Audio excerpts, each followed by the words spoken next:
Hello! I can't wait to celebrate Christmas. It's my favorite time of year.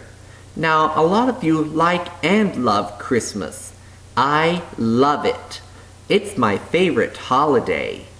But there are some characters who despise this holiday, like Ebenezer Scrooge and the Grinch. This character is from the movie that we're going to review today. Why does the Grinch hate Christmas? And will this review be nothing but noise, noise, noise, noise? Well, the answers are ahead, so let's find out. You're a mean one, Mr. Grinch. You really are a heel. You're as cuddly as a cactus, you're as charming as an eel, Mr. Grinch. The story. Let's begin this Christmas story. In this live-action adaptation of the beloved children's tale by Dr. Seuss, the reclusive Green Grinch decides to ruin Christmas for the cheery citizens of Whoville. Reluctantly joined by his hapless dog, Max, the Grinch comes down from his mountaintop home and sneaks into town to swipe everything holiday-related from the Whos. However, the bitter Grump finds a hitch in his plans when he encounters the endearing Cindy Lou Who. Do I like this holiday film? It's a good movie. I liked it when the Grinch changed his ways at the end. Behind the scenes. Let's see how this film was created. There are 40,000 computer-generated trees in the opening shot sequence. During shooting, more than 1,000 man-hours were used to apply the extensive makeup on the actors and actresses. Jim Carrey's Grinch suit is covered in yak hair, which was dyed green and sewn onto a spandex suit. The Whoville set was built mostly on the backlot of Universal Studios behind the Bates Motel. During a break in filming, Jim Carrey surprised and scared tourists on the Universal backlot tour by running out of the hotel wearing a dress and brandishing a knife. Nobody recognized him, and the tour guide at Universal Studios will tell you the story when you pass by the hotel on the backlot tour. Many Cirque du Soleil performers were used for the more acrobatic tricks and stunts in the movie. They can be spotted in the beginning as some of the Whos in the parade. When the Grinch pulls the sheet off the table, all the silverware was scripted to fall off with the sheet. Jim pulled the sheet off so well that when nothing came off, he went back and ruined the table himself. When the Grinch is trying to drown out the noise of the Whos singing, he hits his head right before using the giant monkey bashing the cymbals, and he says, "Owie!" He says the same thing in the same tone as he says it in the 1997 film Liar Liar when he bangs his head against the bathroom wall while standing at the urinal trying to think of a way to get the case postponed. In fact, Liar Liar was released and also made by Universal Pictures and Imagine Entertainment. Ron Howard gave a role to his brother, Clint, as Hubris, the mayor's assistant, and one to his father, Rance, as the elderly timekeeper. When the Grinch drove the little car when he was destroying Christmas, Jim Carrey said that it was really hard to drive and it took him forever to get the feel of the car. The scene where the Grinch is directing his dog, Max, before stealing Christmas is Jim Carrey making fun of director Ron Howard, imitating his style of directing. Howard found the scene hilarious and decided to include it in the film. Some statistics: makeup appliances used during production, approximately 8,000. Props created for the film, over 300. Number of ornaments, over 8,000. Number of candy canes, 1,938. crushed marble used for snow on Who's suburb exterior sets, 152,000 pounds. Outfits created by wardrobe, 443. Number of sound stages used, 11. Makeup artists used on busiest days, 45. Styrofoam used to build sets, 2 million linear feet, or 6 miles if it was cut into standard board length. The American Humane Society Association monitored the animal action.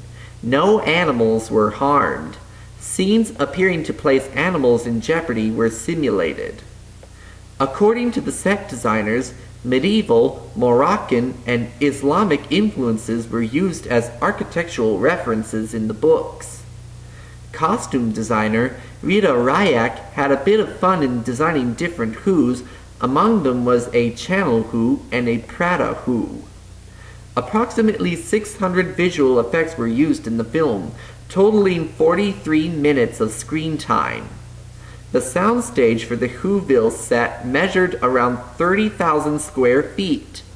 As of filming, this movie had the largest set at Universal. The characters. Let's greet the characters. The Grinch is a grumpy green creature who lives in Mount Crumpet north of Whoville and despises Christmas.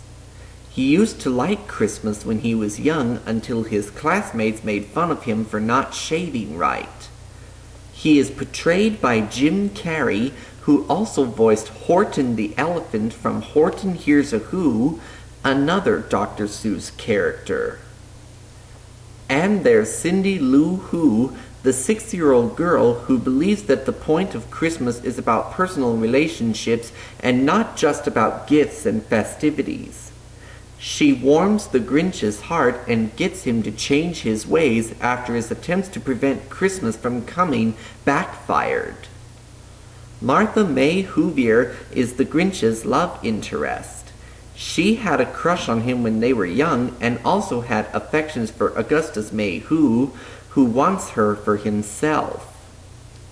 We also have Augustus May Who, the greedy and pompous mayor of Whoville and the Grinch's archenemy. He competes against the Grinch for Martha's affections. The citizens turn on him after they learn the true meaning of Christmas. Despite the fact that their characters were in the same class as kids, Jim Carrey is considerably younger than the actors playing his former classmates. Christine Baranski, who played Martha May Whovier, is 10 years older, and Jeffrey Tambor, who played Mayor May Who, is 18 years older. The original Grinch was not green. Like everything else in the book, he was black and white with some red and pink splotches, but Ron Howard wanted the film to also be an adaptation of the Chuck Jones cartoon. In the original adaptation of the Grinch's main dislike of Christmas is due to the loud noise and extremely gluttony. However, for the movie, an extensive backstory was created to explain why the Grinch dislikes Christmas. The Grinch becomes mean by being alone in an orphanage in his youth. A similar incident occurs in Charles Dickens' famous tale, A Christmas Carol, as Scrooge is left alone at school during the holidays as a boy. In fact, the Grinch is more or less the Dr. Seuss counterpart of Scrooge, as both hate Christmas, but both repent and are generous and kind. Likewise, Cindy Lou is based on Tiny Tim. By virtue of a sad backstory, the movie makes the Grinch a more sympathetic character than he was in the book or the Chuck Jones special. The Grinch is the only character who breaks the fourth wall in the film. He actively tries to avoid speaking in rhyme and even interacts with the narrator. The Grinch has two similarities to Jim Carrey's character Stanley Ipkiss in the 1994 film The Mask. The Grinch and the Mask are green in appearance, although the mask is only green in the face, and the Grinch and Stanley have dogs named Max and Milo, respectively. The Grinch's dog, Max, has the same name as Jim Carrey's son in the 1997 film Liar Liar, which is another movie which was released by Universal Pictures and Imagine Entertainment. Max, the male dog, is played by Kelly, a female dog. Max was originally going to be a CGI dog. The words Grinch and Christmas are spoken by every major character in the movie except Max. My Christmas gifts to you are reviews about this movie.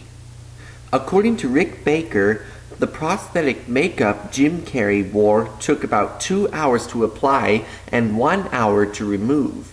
It is rumored that Jim felt so confined and uncomfortable in the latex skin that he sought counseling from a CIA agent who taught him torture resistance techniques. The line, 6:30 p.m., dinner with me, I can't cancel that again, was improvised by Jim Carrey. Jim Carrey spent 92 days in Grinch makeup, spending 3 hours in the morning getting in and 1 hour in the evening to get out. According to Jim, he became a Zen master while sitting in the makeup chair. Ron Howard was so thankful for Jim Carrey putting up with the uncomfortable hours to apply his makeup that during filming he himself put on the Grinch suit with full makeup and directed one day with the suit on. He intended this to be a show of appreciation to Jim. However, when Jim saw Ron in full Grinch outfit, he was angered, believing it was a stunt double who looked nothing like him. Jim Carrey, with no accompaniment or anything to alter his voice, sang a few verses of the signature song, You're a Mean One, Mr. Grinch. Jim Carrey accepted the role of the Grinch when he heard a tape of a kid's choir singing the song, You're a Mean One, Mr. Grinch. No movie, other than this, has featured so many characters in heavy makeup and costumes since The Wizard of Oz from 1939.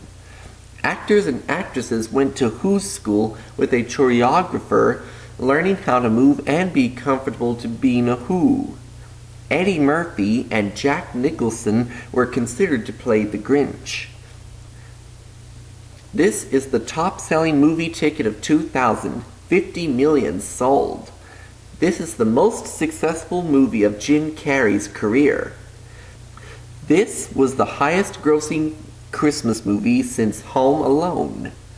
I like this film, and I saw the animated reboot made by Illumination Entertainment. That is all I have for you. Well, I'm now going to celebrate the holidays.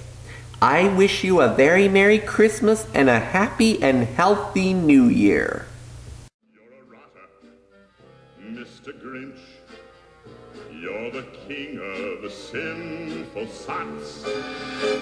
Your heart's a dead tomato splotched with moldy purple spots, Mr. Grinch.